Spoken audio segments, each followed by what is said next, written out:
A música Every Breath You Take, ela rende para o Sting mais de 700 mil dólares por ano, só de royalties. No papel, a situação parece simples, a composição é 100% creditada a ele. A letra é dele, a melodia é dele e o crédito leva só o nome dele. Só que tem um pequeno detalhe. Aquela guitarra que abre a música, que todo mundo reconhece antes mesmo do Sting abrir a boca, ela não foi criada por ele. Foi criada por Andy Summers, o guitarrista. E o Stuart Copeland, o baterista, também ajudou a moldar a gravação, que virou a cara do The Police. O Sting levou a música. Os outros dois ajudaram a fazer com que ela soasse como da banda. Mas na hora de dividir os créditos, porém, a conta ficou um pouco menos musical, 100% para o Sting. Para os outros dois ficou combinado uma fatia lá dos royalties como pagamento pelo arranjo. Parecia resolvido, mas certas discussões não terminam. Elas só esperam aparecer uma nova forma de ganhar dinheiro. E foi o streaming que reabriu tudo. Os contratos antigos não deixavam claro se aquela fatia também valia para o Spotify. E aí, em 2025, mais de 40 anos depois da gravação, o baterista e o guitarrista processaram o Sting, cobrando mais de 2 milhões de dólares em royalties atrasados. O Sting já pagou parte disso, mas o caso segue sem solução, cada lado ainda achando que o outro está exagerando. Então, 42 anos depois, com contratos revisados mais de uma vez, os três ainda não concordam quem fez o quê e quanto que isso vale. E aí talvez você nunca tenha participado de uma das maiores bandas do mundo, eu também não, mas provavelmente você já participou de uma mudança simples e sabe que depois que a geladeira chega no segundo andar, sempre aparecem pelo menos 3 versões da mesma história. A de quem carregou, a de quem segurou a porta para o outro passar e a de quem passou o tempo todo dizendo cuidado com a parede. E é sobre isso que eu quero falar hoje, sobre como duas pessoas podem viver a mesma situação, olhar para o mesmo resultado e sair dela sinceramente convencidas de que foram elas que fizeram a maior parte do trabalho. Mas antes, se você está chegando aqui agora, meu nome é Evandro Troco e por aqui a gente troca uma ideia sobre economia, finanças, investimentos e vida, não necessariamente nessa hora. Então, quero que você se lembre de alguma discussão que você tenha tido bem específica, né? Não precisa ser uma discussão necessariamente grave, pode ser alguma daquelas que começam ali na torneira da pia da cozinha e quando você percebe já está revisando toda a história do seu relacionamento. Do tipo, quem lava mais louça aqui em casa, ou então quem trabalhou mais em determinado projeto, quem resolveu mais problemas durante uma viagem, quem foi que carregou de fato a geladeira na mudança. E o curioso é que quase sempre cada lado está genuinamente convencido de que fez mais. Não é necessariamente alguém mentindo descaradamente para parecer melhor. A pessoa realmente lembra de ter trabalhado mais, se preocupado mais, resolvido mais coisas e carregado mais peso. Mas aí aparece a primeira pergunta. Como duas pessoas podem viver a mesma situação e sair dela com versões tão diferentes e as duas se sentirem igualmente certas? Pois é, em 1979, dois psicólogos, o Michael Ross e o Fiore Ciccoli, eles fizeram um experimento relativamente simples. Eles pediram para casais, estimarem separadamente quanto que cada um contribuía para uma série de tarefas domésticas, como lavar louça, fazer compras, cuidar dos filhos, organizar a casa. A lógica era simples. Se uma pessoa dizia que fazia 60%, a outra deveria dizer que fazia 40%. No final, a conta precisava fechar em 100%. Só que a conta quase nunca fechava. Quando as respostas dos dois eram somadas, o resultado normalmente passava de 100%. Cada um, de boa fé, espera-se, achava que fazia mais da metade das tarefas. Isso até ajuda a explicar aquilo que a gente chama de viés autosservidor, que é a tendência de interpretar acontecimento de uma maneira que favorece a imagem que temos de nós mesmos, muitas vezes sem perceber que estamos fazendo isso. Só que chamar isso de viés pode dar a impressão de que a gente está falando de um defeito de caráter, como se a pessoa fosse arrogante, ingrata ou simplesmente incapaz de reconhecer o esforço dos outros. Mas a explicação começa numa coisa bem mais comum: a memória. No livro O Andar do Bêbado, o autor escreve, aspas, os psicólogos chamam esse tipo de erro de viés de disponibilidade, porque ao reconstruirmos o passado, a gente dá uma importância injustificada às memórias mais vívidas, portanto, mais disponíveis, mais fáceis de recordar. E meio que traduzindo, você lembra do seu próprio esforço com muito mais nitidez do que lembra do esforço do outro, até porque você sentiu o seu esforço, você sentiu o cansaço, a ansiedade, o prazo apertado, a vontade de desistir e aquele pensamento inevitável do tipo, eu tive que resolver aquilo tudo sozinho. Agora o esforço do outro você viu de fora, ou às vezes nem viu. A pessoa pode ter passado horas resolvendo um problema enquanto você estava ocupado com outra coisa. Quando ela aparece com o resultado já pronto, você vê os últimos 5 minutos ali.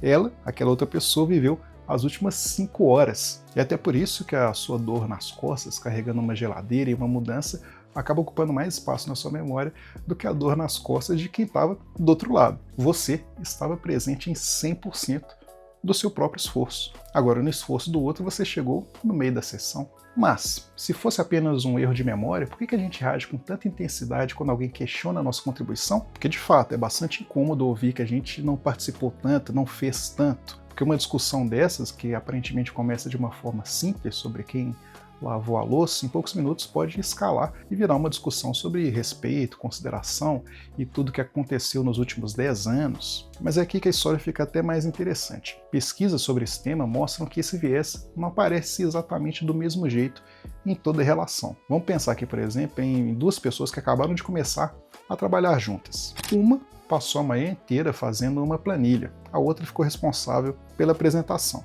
No final das contas, o projeto deu tudo certo, só que a primeira vai se lembrar das horas diante do computador, das contas que precisou refazer e do prazo apertado. A apresentação do colega ela viu pronta já, em 20 minutos de reunião. O outro colega, por outro lado, ele vai lembrar das alterações de última hora, das mensagens que ele precisou responder e do medo de apresentar tudo errado na frente da equipe. Da planilha, ele viu apenas os números ali já bonitinho, tudo organizado. E quando alguém eventualmente perguntar quem fez o projeto acontecer, é natural que cada um puxe um pouco mais o mérito para o próprio lado. Agora pense em 2 amigos de muitos anos organizando uma viagem. Um compra as passagens, o outro escolhe o hotel, um faz as reservas, o outro resolve alguns imprevistos. No final, talvez nenhum dos 2 saiba dizer exatamente quem fez mais. E talvez nem pareça tão importante saber. A sensação vai ser mais do tipo, a gente resolveu. E é claro que pessoas próximas também brigam por reconhecimento. Às vezes são justamente elas que conhecem melhor a lista completa dos nossos defeitos. Mas em relações mais sólidas, esse viés ele tende a diminuir.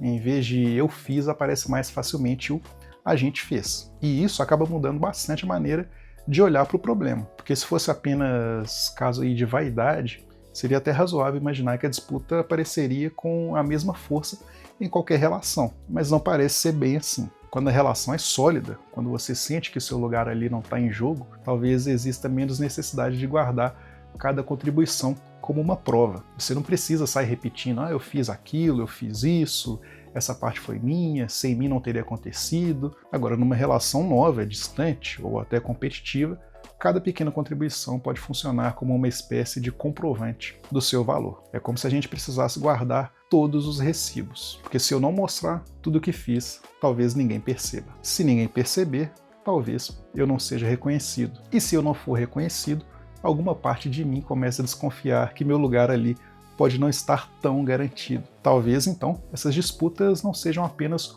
o ego querendo aparecer. Às vezes, é a autoestima tentando não desaparecer. Ou, colocando de outra maneira, não é apenas o ego disputando espaço, é a autoestima se defendendo de uma ameaça. E entender isso muda um pouco a maneira como a gente entra na próxima discussão sobre quem fez mais. Quando alguém disser, eu fiz praticamente tudo, a primeira reação nossa provavelmente ainda vai ser, como que essa pessoa tem audácia de dizer isso? Mas talvez exista uma segunda pergunta possível, que seria, por que ela está sentindo tanta necessidade de provar o próprio valor? Isso não significa dar razão para todo mundo, nem significa fingir que todas as contribuições são sempre iguais. Às vezes uma pessoa realmente fez mais. Às vezes alguém ficou carregando a geladeira enquanto o outro se limitou a avisar que a parede tinha acabado de ser pintada, por exemplo. E isso precisa ser reconhecido. Em casa, no trabalho, numa sociedade e, dependendo do caso, até financeiramente. O próprio caso do The Police, da banda que eu trouxe aqui, mostra exatamente isso. A discussão não existe porque o mérito não importa.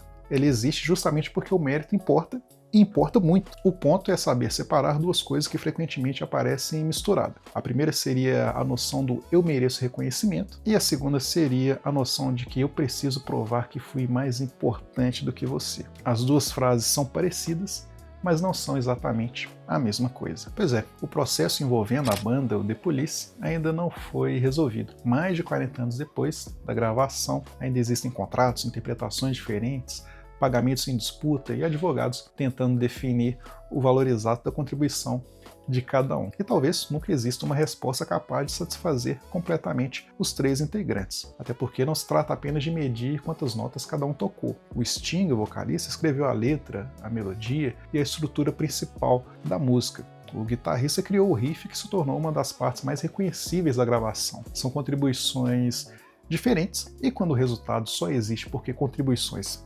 diferentes se encontraram, determinar quanto pertence a cada pessoa pode ser mais difícil do que parece. E talvez essa seja a mudança mais simples que a gente pode fazer na próxima discussão que a gente se vê envolvido. Aceitar que 2 versões diferentes não precisam significar que uma pessoa está necessariamente mentindo. Você pode ter se esforçado muito de verdade, e a outra pessoa também. As 2 coisas podem ser verdade ao mesmo tempo, mesmo que sua memória insista em dizer que só uma delas cabe na história. Mas e você? Lembra de alguma discussão de quem fez mais, que pensando agora talvez fosse menos sobre quem estava certo e mais sobre quem estava tentando ser reconhecido de alguma forma? Compartilhe a sua experiência aqui nos comentários, e se esse vídeo te acrescentou alguma coisa, nem que seja vontade de conferir quem realmente lavou mais louça essa semana, já se inscreve aqui no canal para você poder acompanhar os próximos conteúdos por aqui. Até uma próxima.